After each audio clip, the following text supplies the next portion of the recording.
It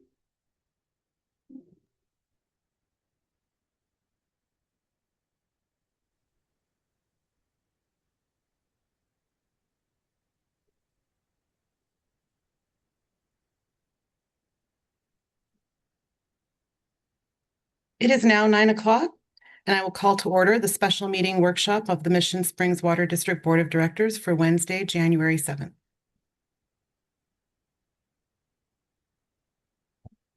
Roll call, please. Director Meyerhoffen. Director Martin. Here. Director Sewell. Vice President Griffith. Present. And President Duff. Present. And thank you. We have quorum. Director Sewell is excused, and I've just received notification from Director Meyerhoffen that he will also not be able to attend today.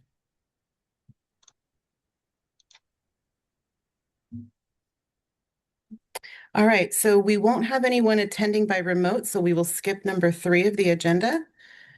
And now is the time for public input. This is an opportunity for members of the public to address the board on matters within the board's jurisdiction. Please limit your comments to 3 minutes or less. State law prohibits the board from discussing or taking action on any items not listed on the agenda. Do I have anyone online or by phone that would like to comment? Nobody online, Madam President. All right, and I do not have anyone present in the room, so we will move on. We are going to move to items for discussion. We are going to be switching items 5 and 6 in their order, so we're going to take lead certification discussion first, as we have some consultants on the line and ready to go. General Manager Macy. Thank you, President Duff. We do have our consultant, RCA Alvin Flores, on to talk about lead certification. Just as a sort of a starting to this, it was requested that we talk about the building being lead certified, and I wanted Alvin to inform the board of how the rating works, how it is looked at in two different times in the process, one being in design and then one after construction, to verify the point system, if you will. I'd ask Alvin to go over it. To keep in mind that the building is per building code, and there are a lot of things in that building code that require stuff to be, not necessarily LEED certified, but a lot of conservation methods, whether it be low flow shower heads, whether it be toilets, whether it be urinals, but also there's some that he'll talk about this in more detail, talking about irrigation needs and things like that. If we go to zero outdoor irrigation, then our water conservation garden wouldn't be available to our public. So there are some things that we've made decisions to beautify or make it better from a training perspective and an education perspective. But I'll give the floor to Alvin and let him go through the point process and talk about the LEED certification process and where we are in that. So Alvin, floor is yours. Got it. Thank you, General Manager Macy. Good morning, President Duff, members of the board, district staff. So just to recap, I know we've talked a little bit about some of the LEED process along with some of the points, but just to maybe start from the top in terms of that general process. Usually you start the process early design phase, sometimes even before the design phase. I think the new LEED point system actually allows for this brainstorming session, along with preliminary design discussions, along with preliminary goal setting in terms of the clients or the district in this case. So that usually happens at the onset of the project. Obviously, we're much further along in the process. Not to say that we still can't submit, but that is some of the points and some of the process pieces that are encouraged by LEED. So we've missed some of those portions, unfortunately, by bringing this at this stage of the game. As General Manager Macy was mentioning, there are various fees and submittals that occur throughout the process.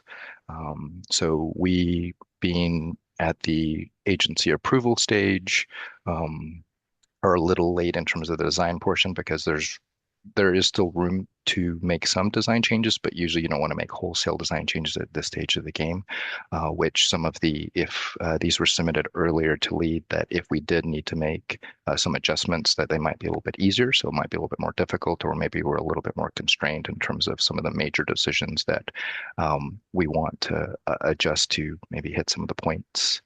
At this point, also, there'll be redesign fees in order to meet LEED specifications and standards because, as General Manager Macy mentioned, we're currently designed to code. LEED in general uses the code as the baseline and then tries to exceed those requirements. In terms of construction costs, it will be a little bit difficult to gauge right now until we really defined the number of points that we're aiming for and maybe the focus of those points. But I think in general, we've seen anywhere between 10 and 15% increase in the construction costs. So for this project right now, that would be somewhere between 3.5 to about $5 million is where we would kind of gauge the rough start to. And again, that's getting to just a basic certification. So if we want to go any further than that, then obviously those costs may also increase. In terms of the schedule, like I mentioned, usually you want to start a little bit earlier in the process. There are ways to expedite the review process with LEED, so that way we have a better chance of maybe heading off some items, because I think the biggest danger right now would be as we move into construction, we're already building things, and obviously once you build it, we don't want to make those changes. So expediting that review would be helpful. Generally speaking, LEED, their certification process is taking about a month for each review phase. Expediting that, maybe we'll cut that maybe about half. But again, it really will depend on their load. So, and we can always dig into that a little bit further to see what their current timelines are. And again, moving forward without the first half of the approval does put us at risk of losing some points and or potentially making certification a little bit more difficult. So typically what we would like to see is getting the design points approved and then moving into the construction phase. So that way we have those basically locked in. And again, just to prevent any changes during construction is what you're trying to avoid. It will lengthen or maybe not necessarily lengthen, but at least make the construction process a little bit more intensive. There is additional documentation that has to be done by the contractors. And from our experience, that is where there sometimes is a little bit of a gap. Not all contractors are used to working through LEED. Some contractors do have specialized LEED consultants and or staff that works with them, so that will make it easier, but I would say that's not necessarily always the case. So with that tee up, I'm going to share the point systems and kind of where we are landing right now. But are there any questions so far? Not yet. Continue. Thank you. No worries. Thank you. All right. I believe I am sharing the LEED scorecard. Yes, Can we you can guys see it. that? Thank you. Okay, Yes. perfect. All right.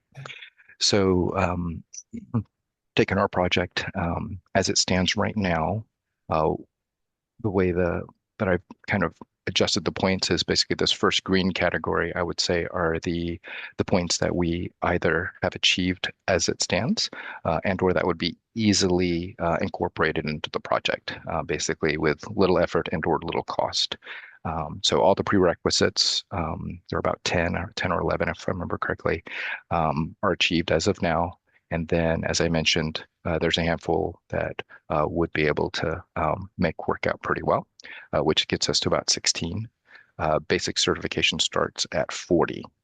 So in the yellow column are the ones that I've added the points that we can achieve with some effort. And again, try not to overburden per se. We can always go much further than this, but this just basically gets us to that certification point. With that being said, it is always our recommendation to not just aim for certified. It's usually better to aim, or not certified, but whatever level you're aiming for, aim for a little bit higher. So as I mentioned, there is the potential that some of the points can be contested by the lead reviewer. And if for whatever reason we're not able to make those points, then it's always nicer to be able to have a little bit of a buffer to do that. So if we're aiming for certified, we want to be 40 to 49, but we probably want to aim closer to 50 in terms of the design. So that way, just in case there's any questions or anything that doesn't quite work its way through, that we still are able to get a certified project at the end.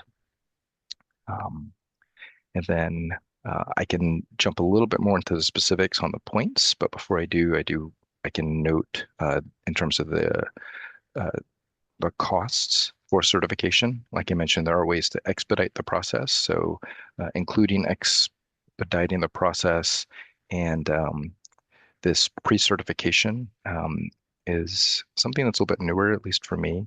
From what I understand, what it allows us to do is we can start the process, get that pre-certification. Again, it does add a little bit of time to it, but it will give us a better gauge as to what points the reviewer sees that our project can attain very easily, or that they would award us for the process. So that would also be a good gauge that maybe we can't get as much on the design side, but maybe we can push more for the construction side of items. But then we'll at least have a better idea of where we are if we include that cost. But so all in for that would be, about $40,000 for the registration and certification fees.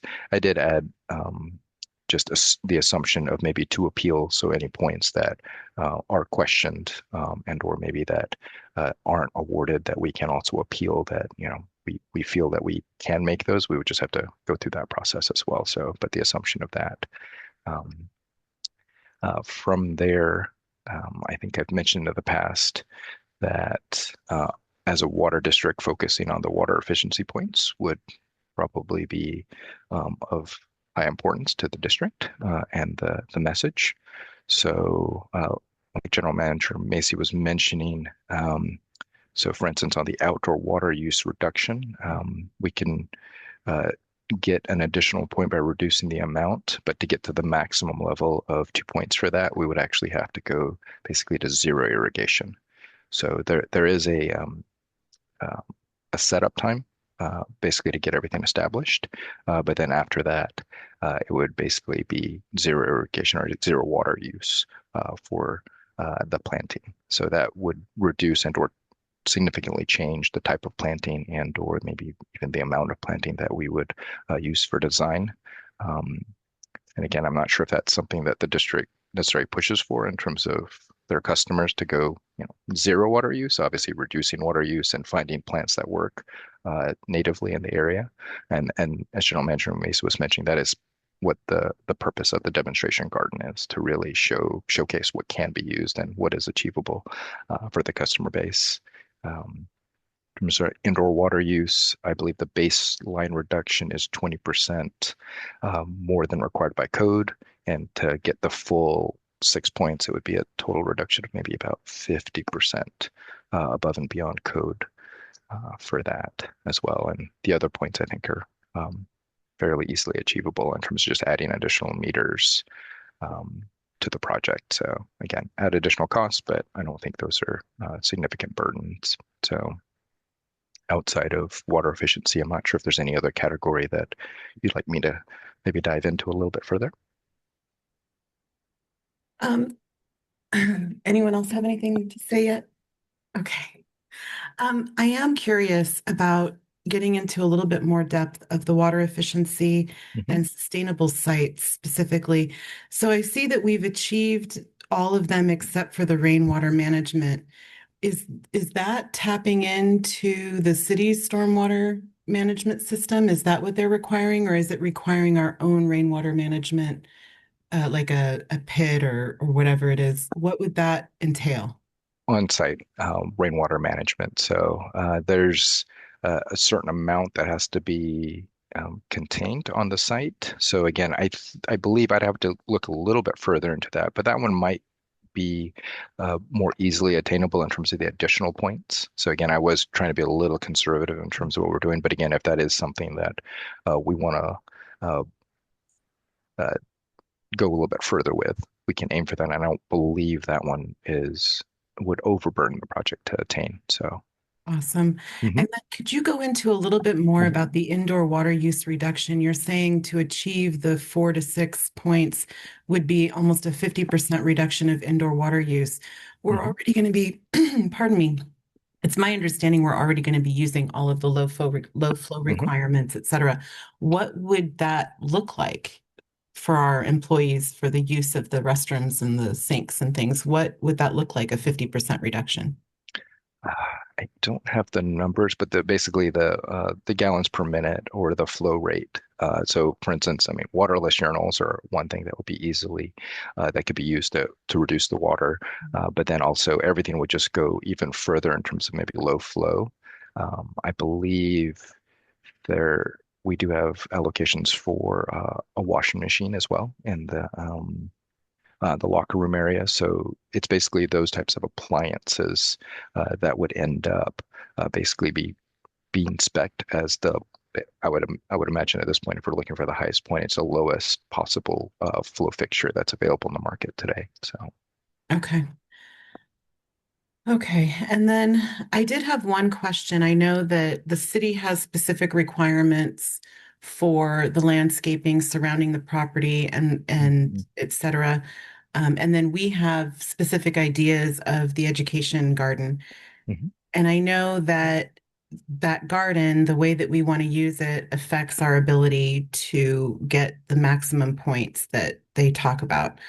Um, it's a weird question, but is it possible to separate the parcel so that the garden is on a separated parcel and not part of the building construction in and of itself? Like if it was separated and not considered part of the project, then would that make everything a lot easier for you? Potentially. Is that Mhm. possible? I have no idea. I haven't tried that with lead, but I know, for instance, lead isn't as particular, I'll say, as the city would be in terms of your parcels, right? They want to see your APNs. They want to see these. From my experience, lead doesn't ask for those specifically, so we could very easily, in terms of lead, basically show them our site and just block out an area and say this isn't part of the project, at least in terms of what we're trying to get certified. So, and that would be independent and or separate from what we are submitting to the city. So I don't see a issue with it, but it is something I haven't tried before. So, but I know in terms of the documentation that we provide to lead, they they don't, I think, are very specific in terms of where your boundaries are per se. So, Okay, yeah, there might be a way to do that. something So to yeah, think about. yeah, and that could help for sure. All right, Director Martin, anything from you? Nope. Vice President Griffith? Well, with a short-staffed board, I think that we have covered everything we can today. Is there any additional from staff or anything from the public at this point? And I'll take that as a Madam no. President, not online. Thank you. All right, Alvin, thank you so much. Thank you. Have a good day. All right, and that'll bring us back to number 5 on the items for discussion, mid-year budget discussion. General Manager Macy. Thank you, President Duff. I'll ask our accounting manager, Skylar Aubrey. He's got a presentation and some information for you. Skylar? Thank you, General Manager Macy. Good morning, President Duff and members of the board. I am here to present our mid-year budget review. And can you please go to the, okay. We took 6 months of data in our analysis to determine what changes need to be made to continue to deliver safe, reliable water service to our customers while also prioritizing long-term financial objectives. We have determined that the current revenue budgets are reasonable and appropriate, therefore we request no changes.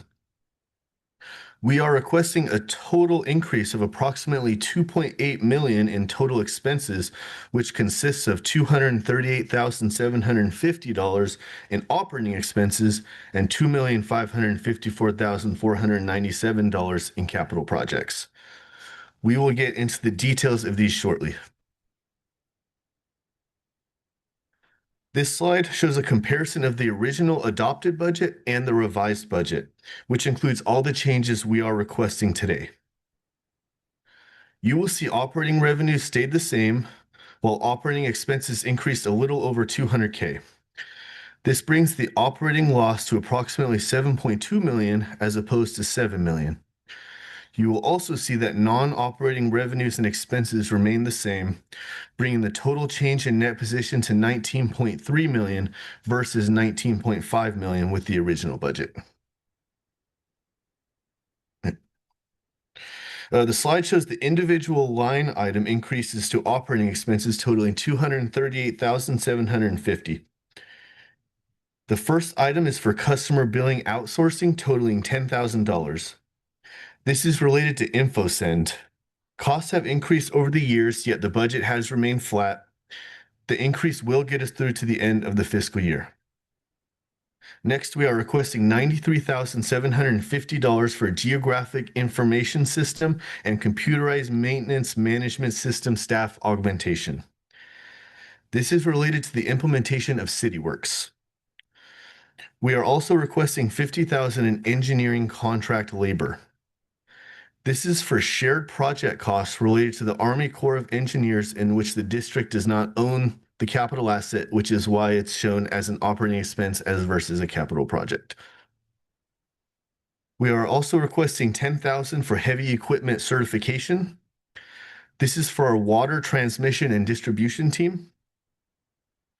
We are requesting $50,000 for accounting and ERP management consulting services. This is related to Platinum Strategies Incorporated and our implementation of the Tyler ERP system. Phase 1, the core financials, is expected to go live in March. Lastly, we are requesting $25,000 for temporary payroll staff for cross-training and extra assistance with the Tyler implementation. Before we go up that slide, because it's a workshop, I just want to remind that this is informal and we can ask all sorts of questions and have a more general discussion because you'll basically see this presentation on Thursday at our study session.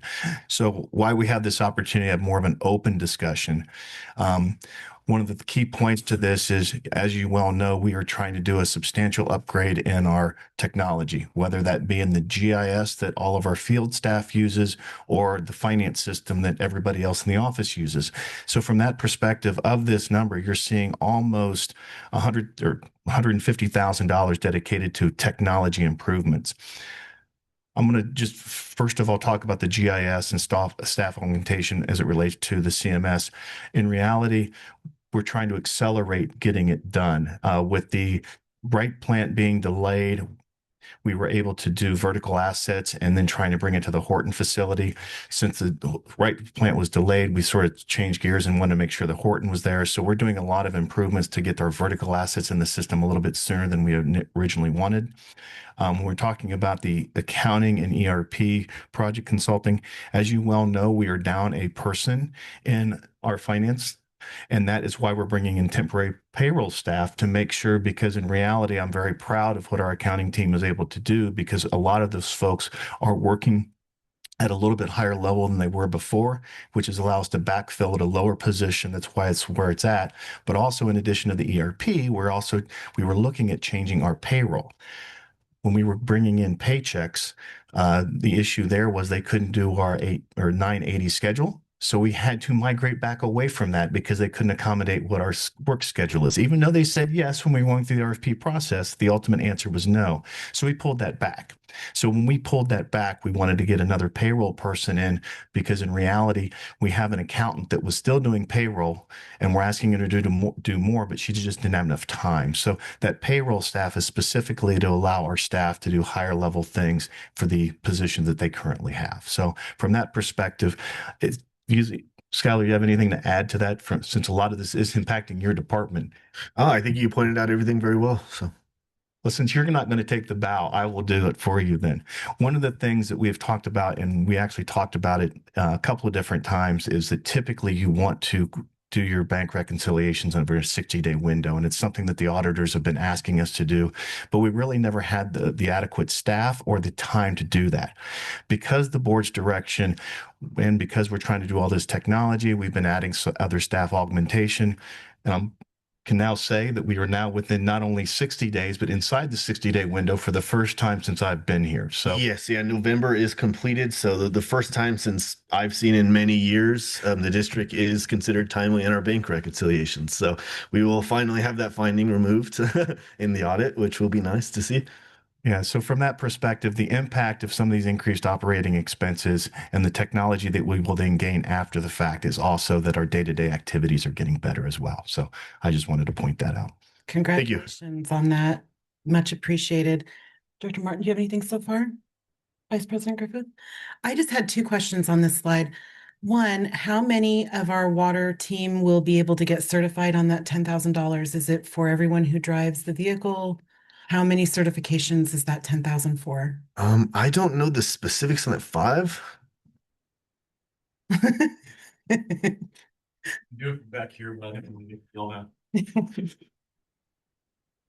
Good morning, Good President morning. Duff and members of the board.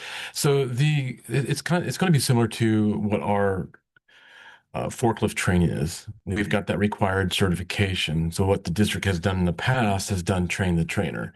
So part of this training is to not only get some of our staff trained now, but also train the trainer so that we can do continued training of everybody that's going to be operating our heavy equipment. Okay. So that's going to be a new program that we're implementing. It's something that was looked at, well, I don't want to say looked at, but something that was recommended and suggested through JPIA as soon as it'll be a requirement. It's never been a requirement of the district, but it's something that we're working towards. So right now, we have about seven staff members.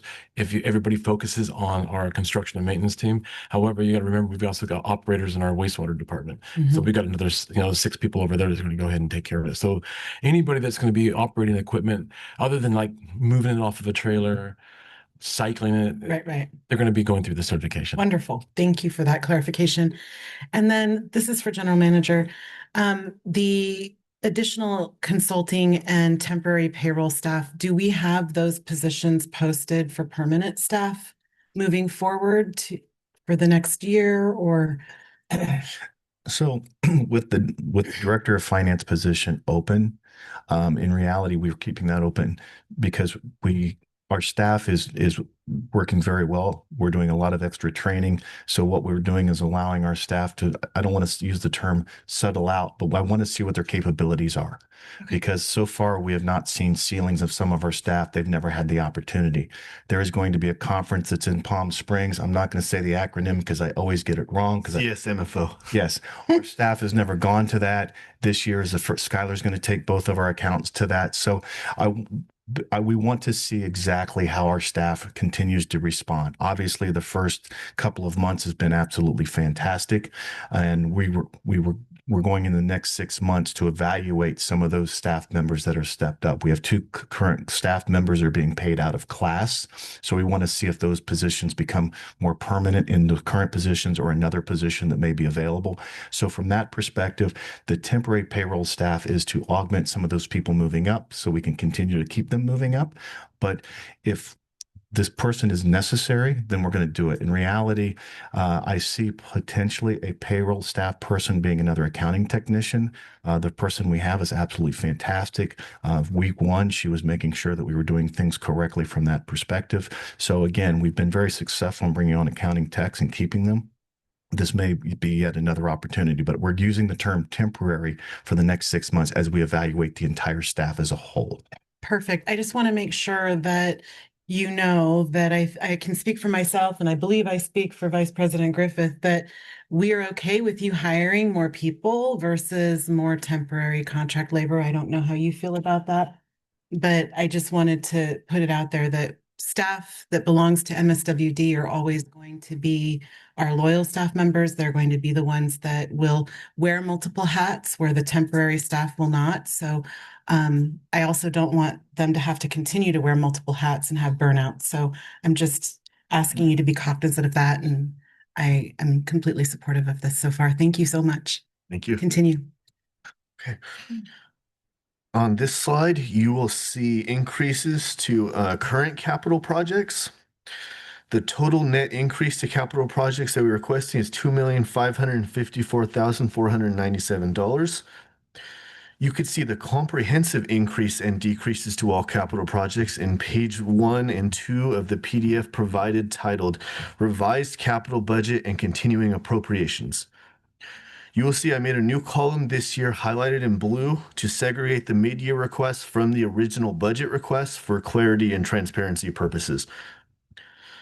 Area J2 sewer project increased by 120,000 due to the district's share of an Army Corps of Engineers cost sharing agreement. The designing and engineering for areas H and I increased by 340,000, also due to a cost sharing agreement with the Army Corps of Engineers. For the modular enclosure chlorine equipment and well sites project, we are combining with a separate chlorine enclosure project, so the actual net effect is zero. I'm only showing the increases on this slide and not the corresponding decreases. You will see the reduction in project 11851 of the reference PDF. We are also requesting an increase of $507,143 for the design and engineering for areas A and G for another cost sharing agreement with the Army Corps of Engineers. We are also requesting to combine multiple projects into the admin building project. We are looking to move 153,000 from the block wall at Corporate Yard project, 200,000 from the block wall at Terrace Reservoir project, 302,000 from the pavement repairs at Corporate Yard project, and 100,000 from the administrative office repairs project, and move all of these budgets into the admin building project for a more efficient and effective use of the funding.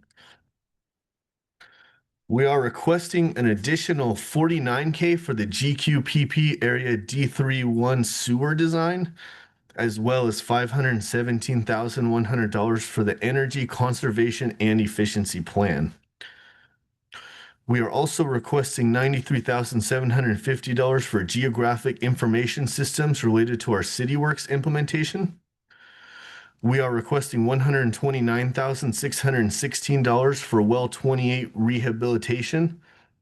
We are requesting to combine our well 29 Chrome 6 treatment design into our Chrome 6 treatment well facilities project for a net increase of $0. We're also requesting an increase of $45,000 to the new DHS monitoring well project, as well as $225,000 for the well 33 solar site repairs. And I believe Danny may want to speak on the solar site repairs. Only if there's questions. Oh, only if there's questions. Okay, perfect. Right, and then I think we'll go to the last slide. And then on this final slide, you will see new projects that we are requesting. We are requesting $215,000 for a well 26A resin exchange. The resin in the uranium treatment train is due for replacement. We are requesting $205,700 for a well 26 rehabilitation. After a downhole inspection was performed, it was determined that repairs and treatment of the downhole material will need to be completed. We are also requesting $50,000 for well 26A repairs. This is to complete a downhole inspection and complete any necessary repairs that come up from the inspection. Lastly, we are requesting $15,000 for an odor control unit media replacement at the Nancy Wright facility. And this concludes the PowerPoint presentation and brings me to the PDFs provided. Can I ask a couple questions? Yes, of course. Let's start on this page. The odor control unit media replacement, can someone explain that? A, what is it? B, this is a brand new plant. C, why are we paying for it if it's brand new? Go ahead. Thank you, General Manager Macy. Good morning again. Vice President Griffith, that's a great question. So let's start off with odor control. As required when we built the plant, it's a scrubber, it's an air scrubber. It's a GAC, a granulated activated carbon. And what it does is it takes odors from the various components of the plant. So it does get expended. What it does is it's when it absorbs that odor, or in this case, the H2S gas, the hydrogen sulfide, the dangerous, it's doing its job. So right now, as a plant, and to go back to your last question for, I guess, a little earlier, it's a maintenance item. It's a replacement item. It's not a warranty.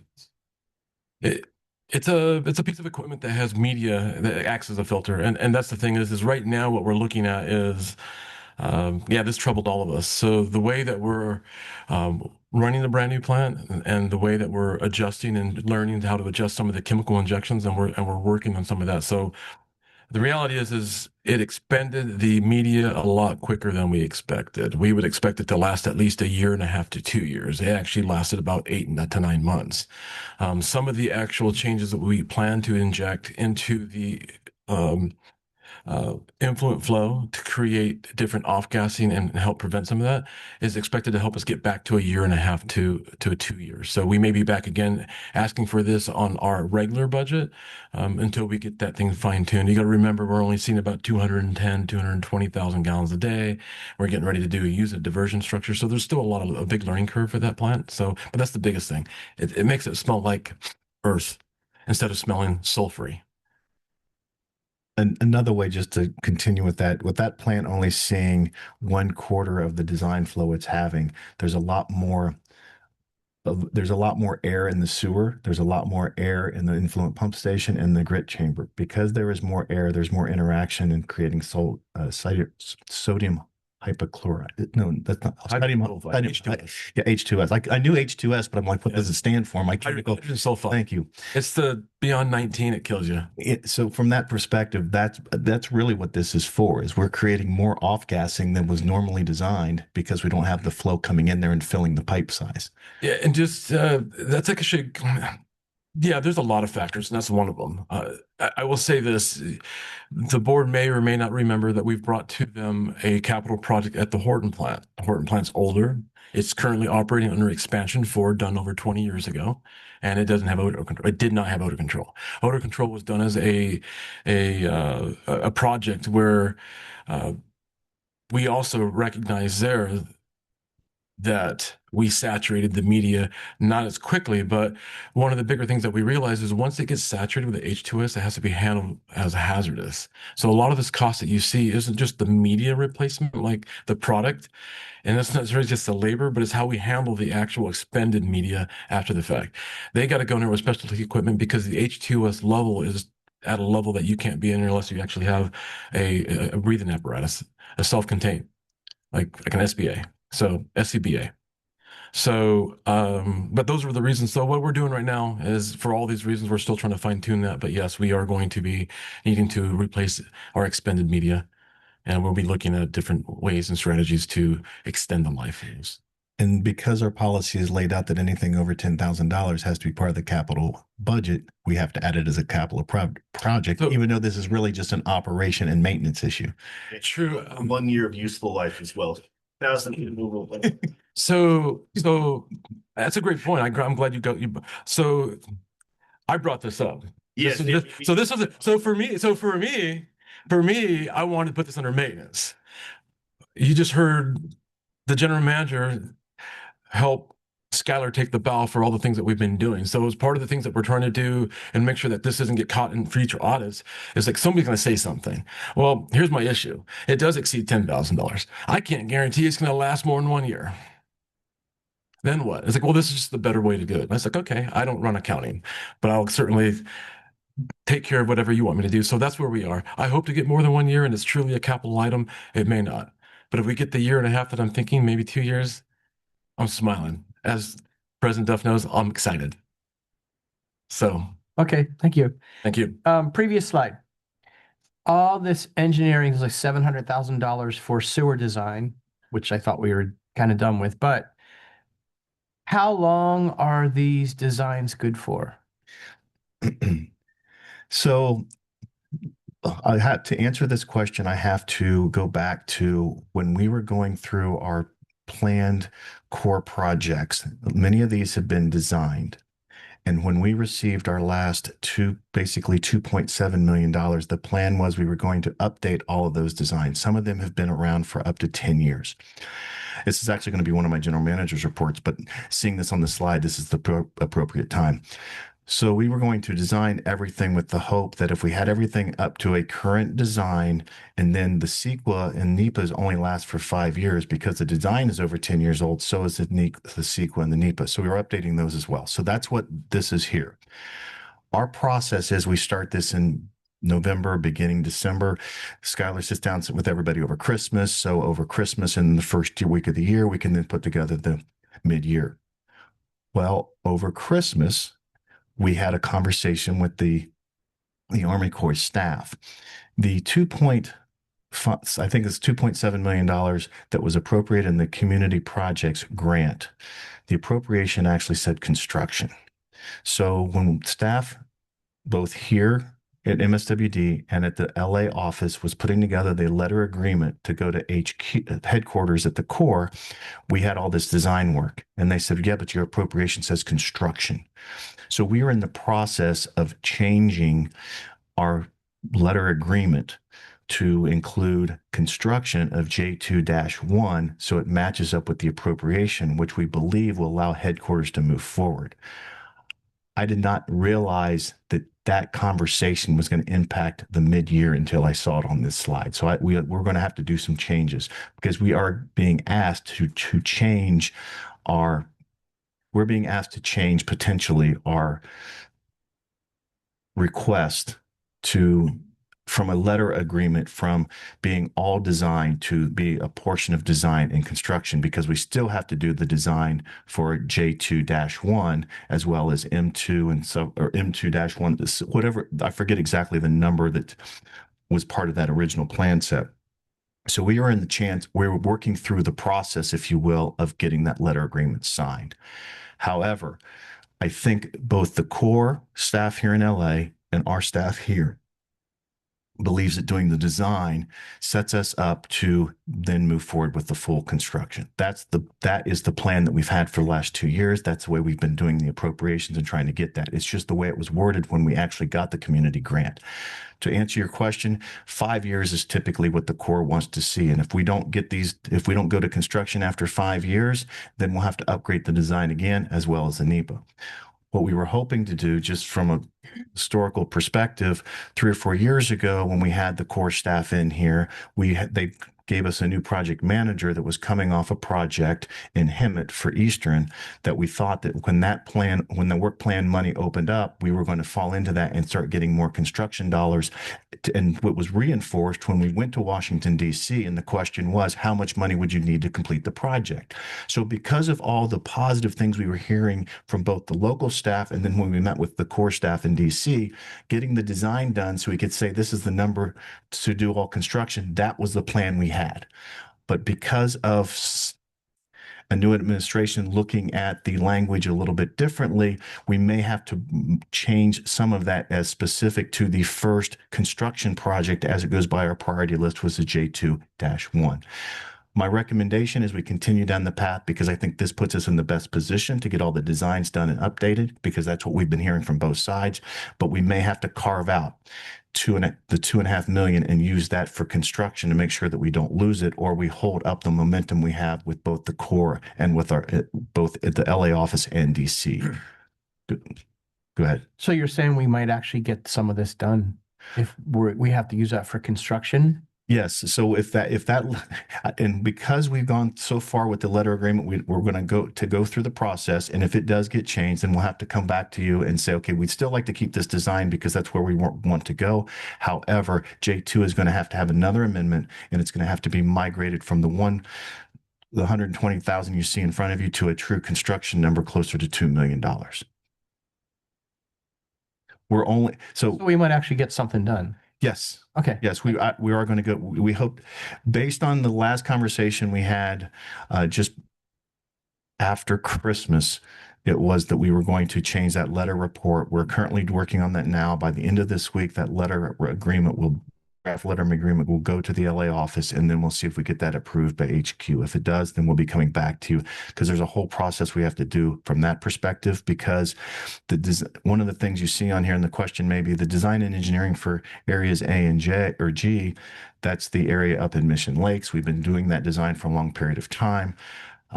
The design company that was working for the Corps, because the Corps is managing that project, the company went out of business. So we had to then take their 90% design and hire somebody else. And when somebody else takes that risk and liability, they always add more cost to it. So that's why we had to increase the cost there. So there's a lot of different moving parts to this, but we are trying to get it back to one package so it's more manageable. So our ask is more easier to digest, if you will.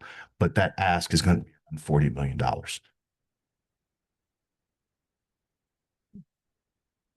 Is that today's dollars? Yes, today's dollars. Okay, so you may want to, Well, consider possible 2028 dollars. and there's also the other side of that our appropriation, I believe, was only for around 38 million. So we're going to have to go back and go through a reappropriation process and ask for an increase, which is common. 2028. Yes.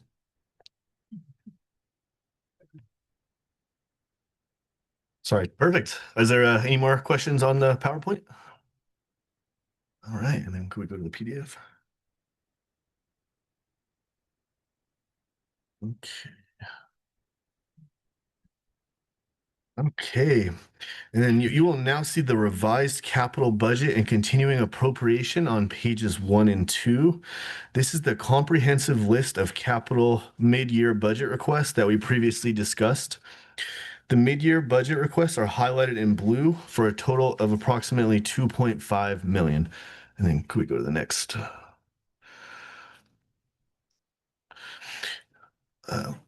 Can I stop you and make a request? Yes. of Can the course. board get printed copies of this? Yes. Thank you. Okay, and could we go to the next one? And then the following page will contain more detail of the fiscal year 2026 revised budget amounts. The operating expenses have been updated to reflect 27.8 million as the revised budget and show a total change in net position of 19.3 million.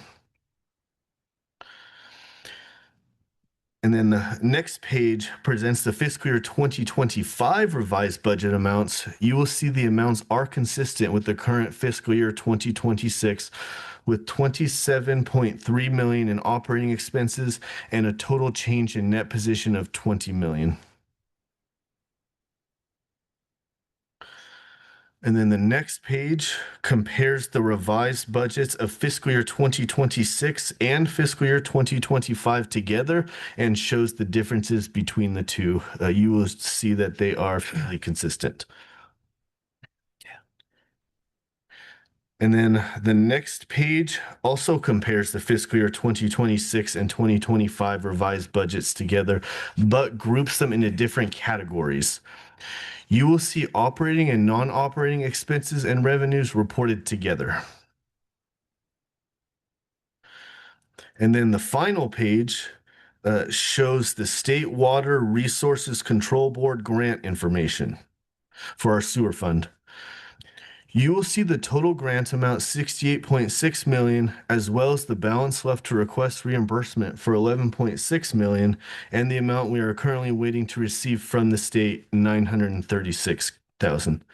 And this concludes my presentation, and I'm available to answer any questions.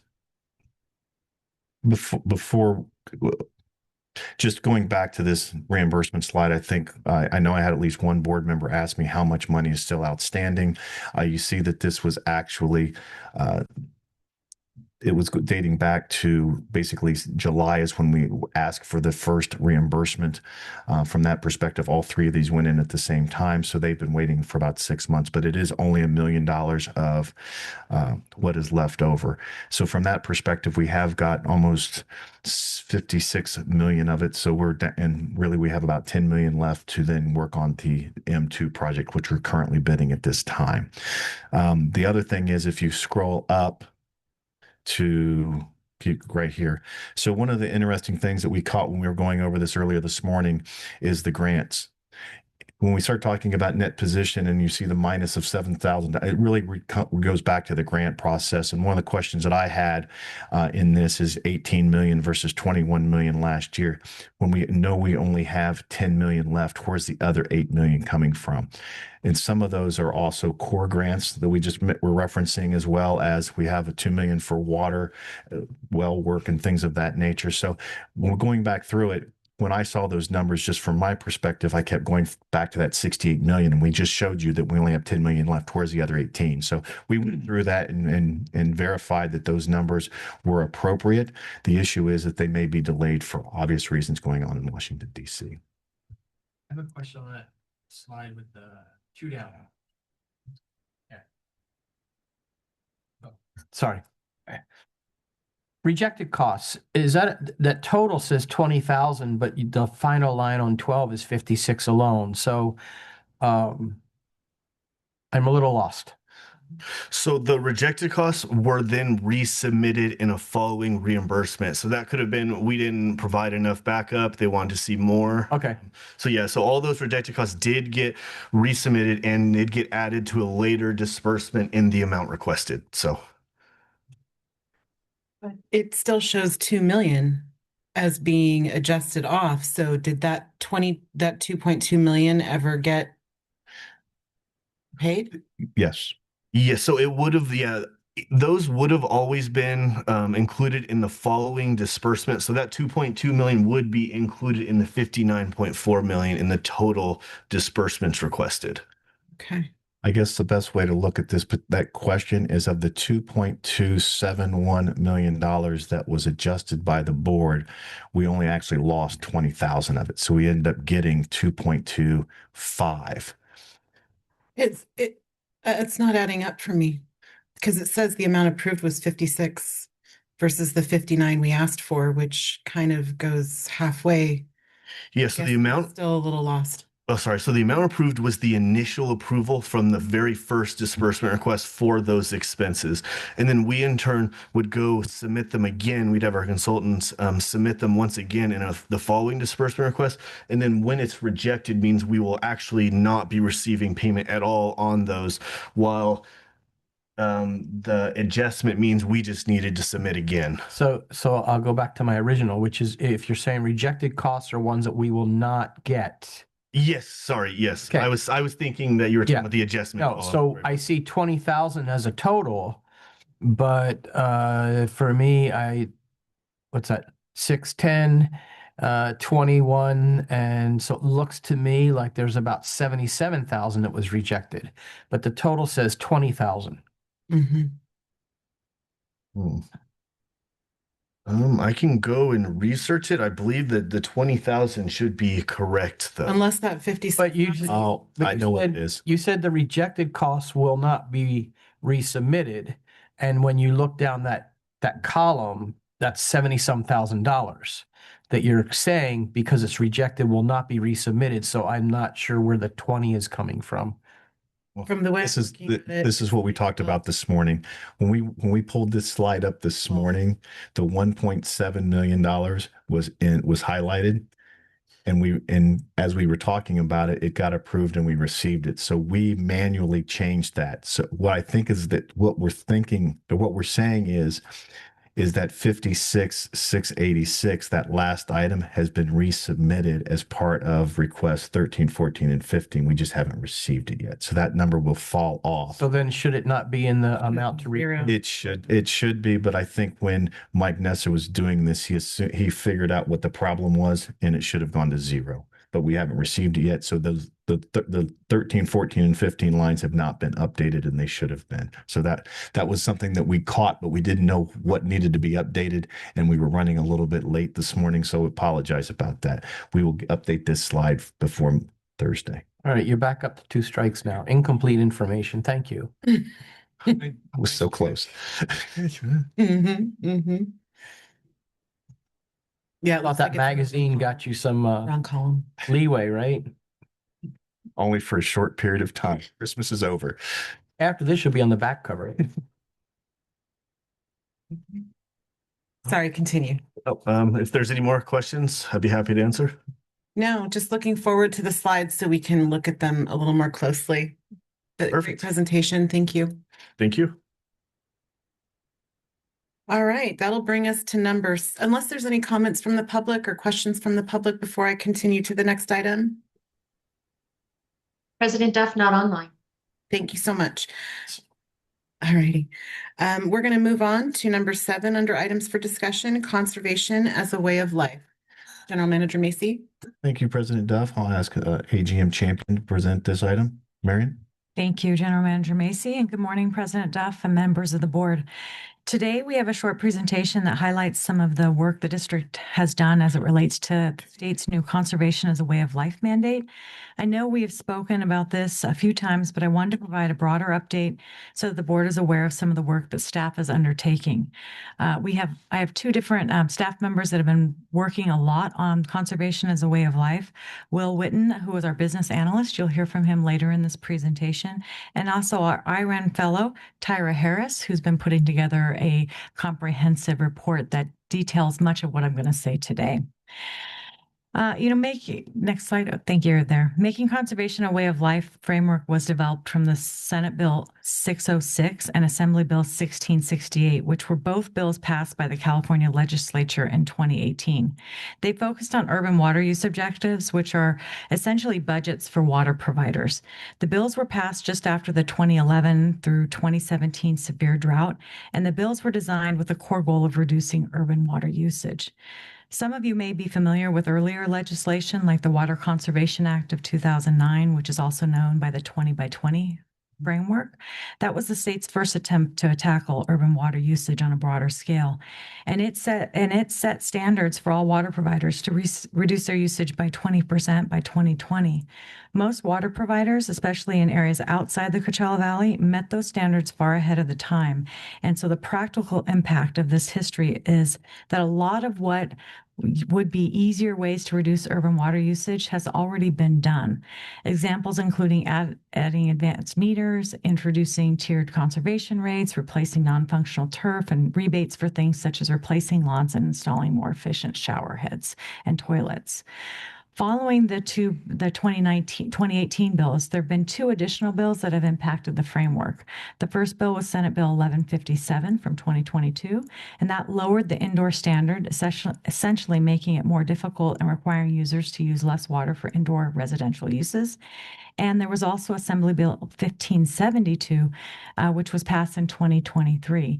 It was needed because there was some inconsistencies with the legislation around how non-functional turf was going to be treated under the framework.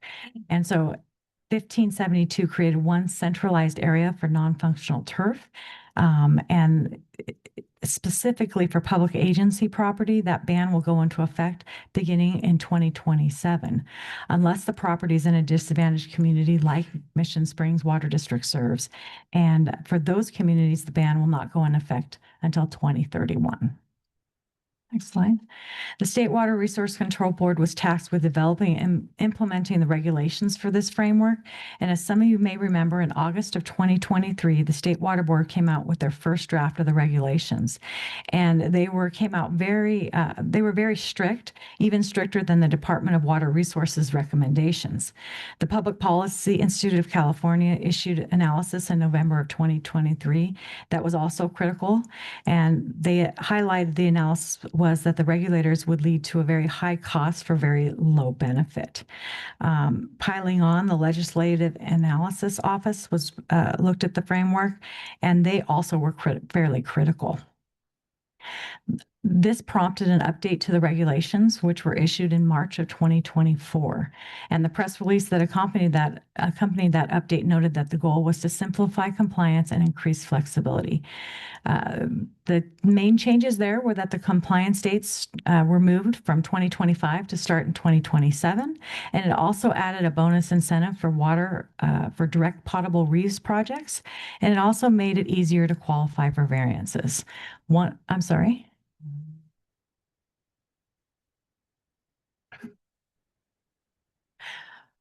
Potable water. Thank you. I like to say potable, but potable water. It also made it easier to qualify for variances, and it created two new alternative compliance pathways, which we'll discuss in more detail in just a moment. In total, the regulation applies to about 405 water suppliers across California, roughly 95% of California water users.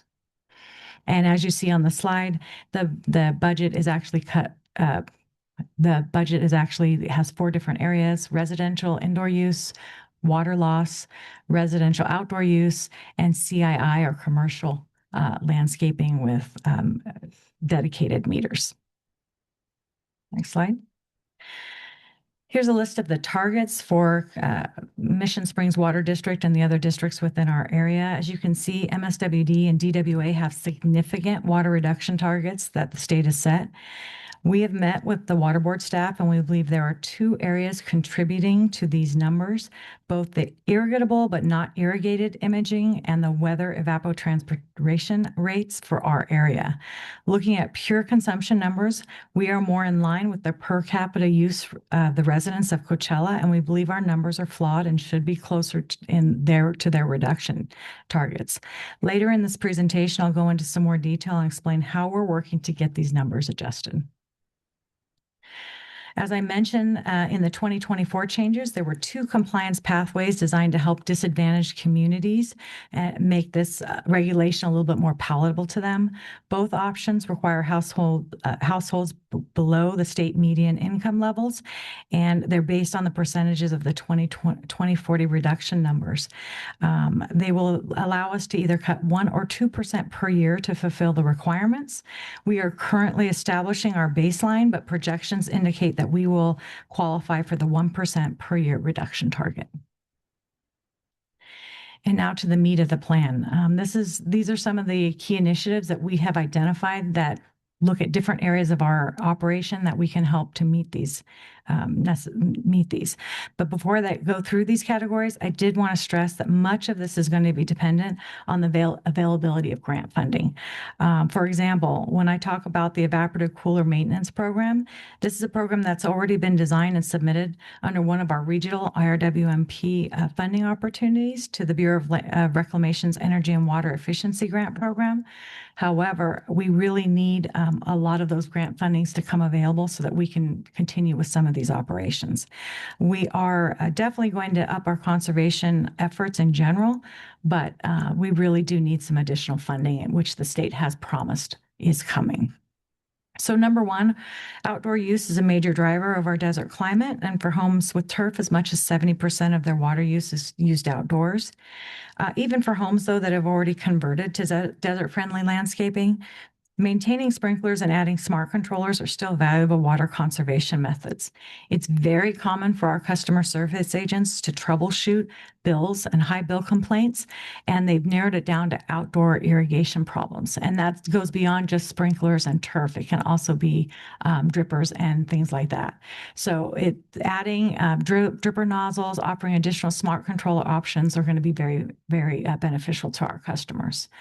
Also, as I mentioned earlier, a lot of the easy indoor conservation practices have already been done.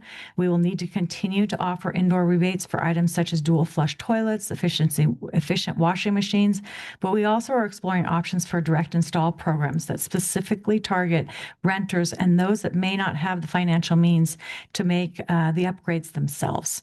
These types of programs will be heavily dependent upon the grant funding to make them viable for our customer base. Number three is that evaporative cooler maintenance program that I mentioned earlier. Given the average age in our community of homes, the energy costs, and our slightly cooler temperatures as compared to the rest of the valley, evaporative coolers continue to be a viable option for our residents. Operating properly, they can use between 3 and 15 gallons of water per hour. Working improperly, they can waste hundreds of gallons per hour. Evaporative coolers are so water invasive that they have also been included under the variances, which we'll discuss later in this presentation. As I briefly mentioned earlier in number 4, non-functional turf will need to be removed or not watered with potable water. I'm not going to get it right now. You're in my head. We do need to be looking ahead, though, even with the extended dates, and we need to be working with the city to make sure that we're updating ordinances and landscaping requirements. We also need to be working with our HOAs to help them plan for the future ban. Earlier this year, our office started to identify areas with non-functional turf, and we are directly marketing our turf rebate programs to those customers, and we've already had at least one of them take advantage and receive a large rebate for that. So that's actually going very well, and we're going to continue with that effort. throughout this time. And number 5, water efficiency outreach. In addition to our general outreach and our continued efficiency outreach, we are looking at targeting outreach for our highest users. This is part of our reporting requirements. We'll need to show that we are not only marketing our current programs to those users, but we also have to show how we're tailoring our programs to fit those users' needs. And that is part of our requirements when we report annually each year. Next slide, please. One of the factors that may be contributing is number 6 to our high conservation targets is that we don't have a local weather station or a CIMIS station close by. Due to the calculations for conservation as a way of life, regulators were forced to gather weather and evapotranspiration rates data from distant stations like in the San Bernardino Mountains or in Indio. We are looking to partner with Mission Lakes Country Club and installing our own CIMIS station where we can refine our conservation as a way of life metrics to guide these conservation decisions. This approach supports outreach to local high schools as well because we can provide that data to other agencies like them, and other researchers, strengthening regional collaboration. We've already approached Mission Lakes Country Club and are in the initial discussions with them. Desert Water Agency is also looking at possibly partnering with ACENA on a station there as well. Number 7 is on the regulation. Also dictated that agencies work to reduce water loss through non-revenue water. Accurate accounting of all of our water production ensures precise water loss calculations, which reduces overall cost for customers. This initiative is more than just a technical upgrade. It's committing to conservation affordability. This is an area where we'll be working with Danny and his team and his production team to ensure all of our production meters are accurately calibrated and that we have a full accounting of where our water resources are being utilized. And so we are working with them on that calibration of all of those. The weather information. Yes. It's my understanding that you can't just stick that anywhere. You have to stick it somewhere where there's vegetation or grass? It has to be centered within a grassy area. We did look at the soccer park down at the Mission Springs Park. Unfortunately, it would have to be in the center of the park, and then you have to have fencing around it, which is really not conducive to a soccer park. So we have identified the only other areas in our service area that we've been able to identify that would meet the regulations and what the needs are would be up at the golf course. So kind of the irony is in order to get the information, you have to have grass, but our goal is to not have grass. You hit it on the head. Thank you. Yes. And we'll move on to number 8. This is the other area we believe that we have a large impact on our targets. We need to audit the state's landscape area data with correct information. We believe some of the irrigable but not irrigated land has been mislabeled, and that has really created some water use calculations that are inaccurate for the compliance targeting. The state has stated that it will be reflying this at least once every 10 years. And we've been looking at ways to possibly have that done even sooner, or by using new technology, such as some of the new GIS imagery that's coming out. So far, the estimates, though, for this have been costly, and there has not been any grant opportunities that really align with this. But that said, we're keeping a very close eye on this, and I really believe that technology is evolving very quickly, and that we're probably going to be able to use some of that GIS imagery for this. All right. Now, so when they do those flyovers, are they basically just looking at, here's your 100% of your land. Mm-hmm. This much is green, this much is not green. Is that what they're looking at? They're looking at land that they believe could be irrigated in the future, but may not be irrigated currently. And looking at our calculations, we found areas that we believe that they are miscalculating, that they like even full golf courses that they have included into our residential areas. And so that is information that we want to get cleaned up, and we need to have new imagery to be able to make that case to them to be able to make those changes. So if I was to plant more stuff in my backyard in the next flyover, would that help us? Maybe a little bit. We'll get you some milkweed for the butterflies. I got plenty of milkweed. Okay, great. But that is a real big area of concern for us. And we believe that is one of the main drivers for why What was the poogie? Potable? No, okay. And then water audits. This is an area that a lot of other agencies already offer, but I'd like to explore audits for our high use and our commercial accounts and refining our water classifications. We are reviewing those water classifications and aligning them with the state's new classification standards, which is something we're going to be required to do in the next year anyway. And then tree health and maintenance, that was a big one for the state's guidelines when they came out in 2024. They want to make sure that all of these new restrictions are not impacting tree health within the state.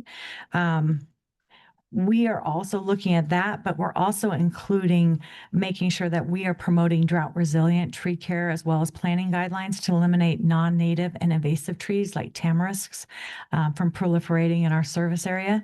And this item will go really well hand in hand with our relocation of the rear easements. So I think together there's some crossover there in what we're trying to accomplish. And then last, but certainly not least, is that we're committing to ongoing monitoring and reporting. All of the reports, and Will's going to talk a little bit about this. The reports are available online for any agency that has put in their data. And if you look, we're one of the agencies that have really gone into great detail since the state first announced this. We have this one of Will's first projects that he really started going into detail and diving into this. And not all the water agencies have done that. And so it's very interesting if you start picking out other agencies and seeing where they're at and what they're doing. And Will, you are up online, correct? I am. I'm going to pass this over to you to talk about our current annual reporting and then the good news that we got on our variants for evaporative coolers. All right. Thank you, Assistant General Manager Champion. And thank you, President Duff and other board members for your time today. As you may have heard, the Conservation as a Way of Life reporting is due to the State Water Board every year, and that was starting on January 1st of 2024. As you can see on the slide there, this is just a small sample of some of the sheets that are in the file that was created by the state. It's very complex and encompasses many aspects of the district, including water production, consumption, water loss, how we classify our customers, weather data, and more. Fortunately for me, the state does provide some of this information automatically to us in the spreadsheet and other parts, such as the production and consumption figures. They get auto-populated into the reporting form based on the monthly SAFER reporting that is completed by the district.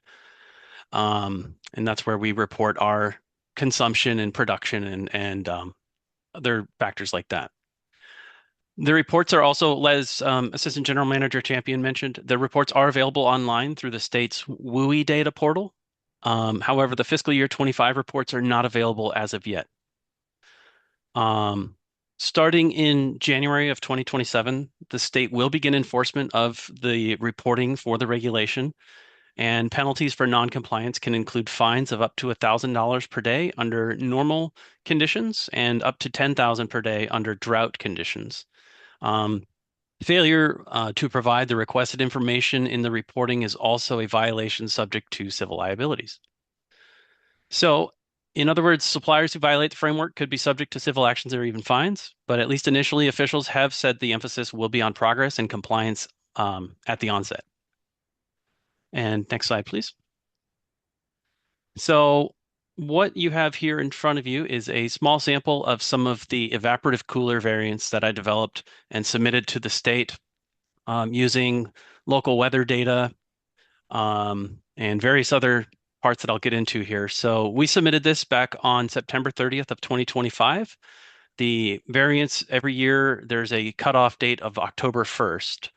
And out of 404 water districts showing in the reporting across the state, Mission Springs was only one of 2 water districts to receive approval for an evaporative cooler variance.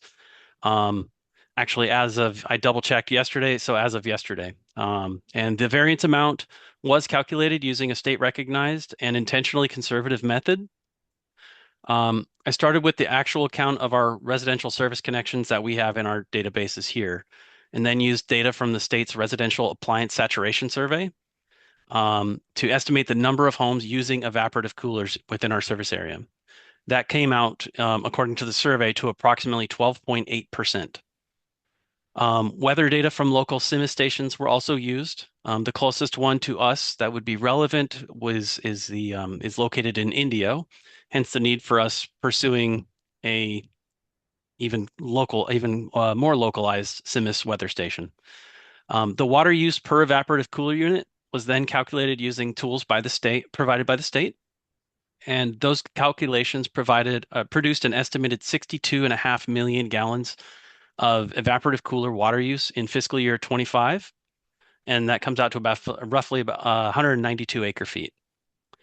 In simple terms, the approved variance allows the state to adjust our urban water use objective upward.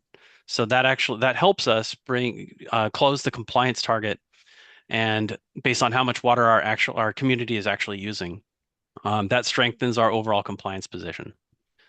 For fiscal year 25, MSWD's actual water use was approximately 2.2 billion gallons, or about 6,796 acre feet. The original state assigned objective was approximately 2 billion gallons, or about 6,148 acre feet.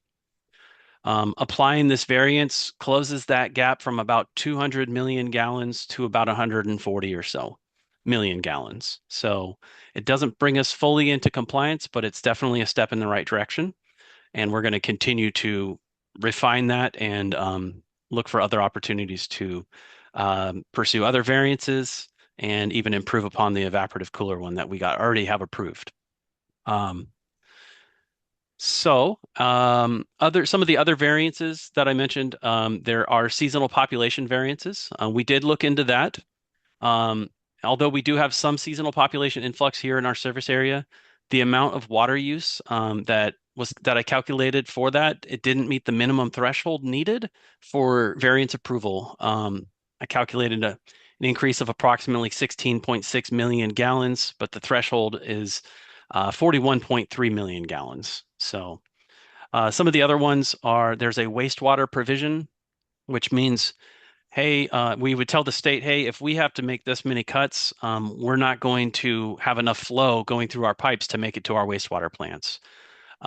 There's also residential agriculture, livestock, ponds and lakes, climate-ready trees, dust-controlled, and locally declared emergencies.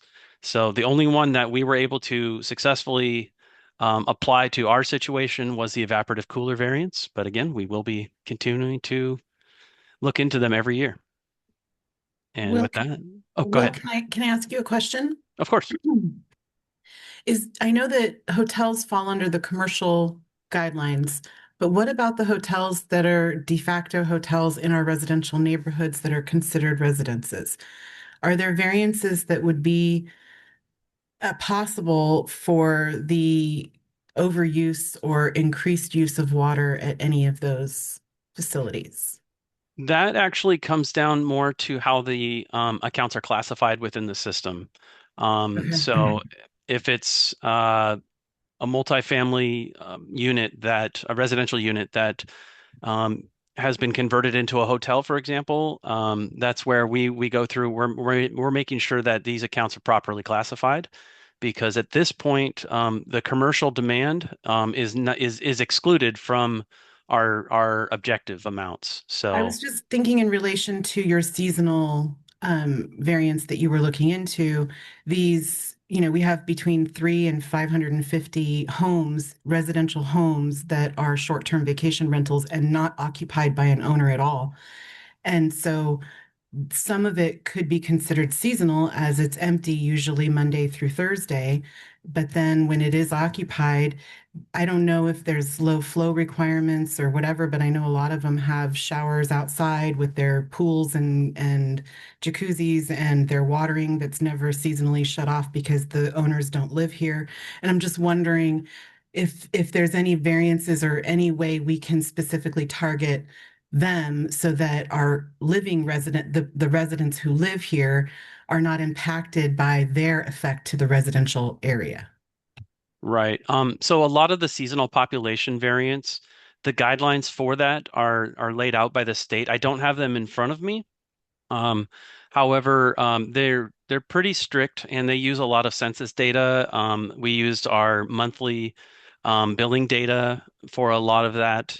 And like I mentioned, it's a pretty high threshold in order to meet that requirement to get the variance. They're not making it easy for us. Of And course. like I said, that was about 41.3 million gallons. And from the state when I processed the data through the state tools, it came out to about 16.6 million gallons based on the data that we have available. So Well, keep that on your back burner as an issue that does affect our residential classified accounts.